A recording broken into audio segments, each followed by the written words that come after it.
Did you know that most disabled toilets aren't actually fully accessible? People are really considerate these days.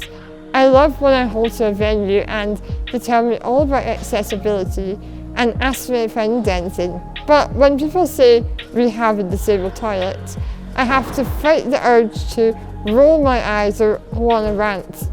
Because usually what that means is that there's a closet-sized toilet with a wheelchair icon stuck on the door that I can barely fit into, never mind actually use. So most disabled toilets aren't actually accessible at all. When I'm outside and I need to pee, I'm often stuck. Let's have a look, shall we? Now, this toilet is just big enough for me to get my wheelchair into. I've had some occasions where I've had to literally fold up the foot plates on my chair to fit into a disabled toilet. But I need a lot more space than this because to actually use a toilet, I need support, equipment, and a lot more room to maneuver. Usually what I need is at least one personal assistant to help me get changed and transfer. I also need a changing bed and a device called the hoist, which is what helps me to transfer from my chair to a changing bed and onto the toilet and back.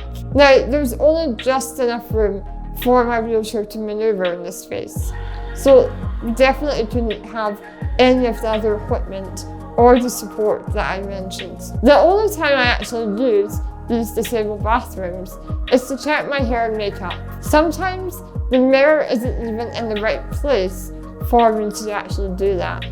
Ultimately, every person does have slightly different requirements, but a standard has been set in a type of toilet called the Changing Places toilet. It has all the basic equipment that I've mentioned and also a lot more room to maneuver. Now, earlier this year, a law was passed to make it obligatory for all new builds to have this type of toilets. But the problem remains that for existing buildings, there's no specific funding to fund a Changing Places toilet.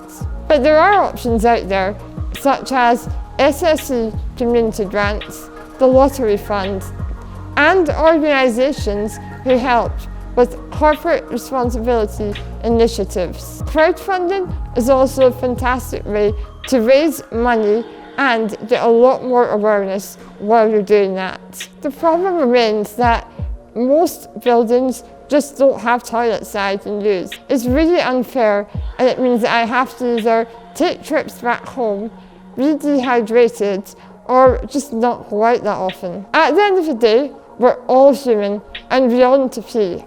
So we should have toilets that every person can use. But until then, I have very little choice in how much water I can drink. So I guess it's straight rum all night for me.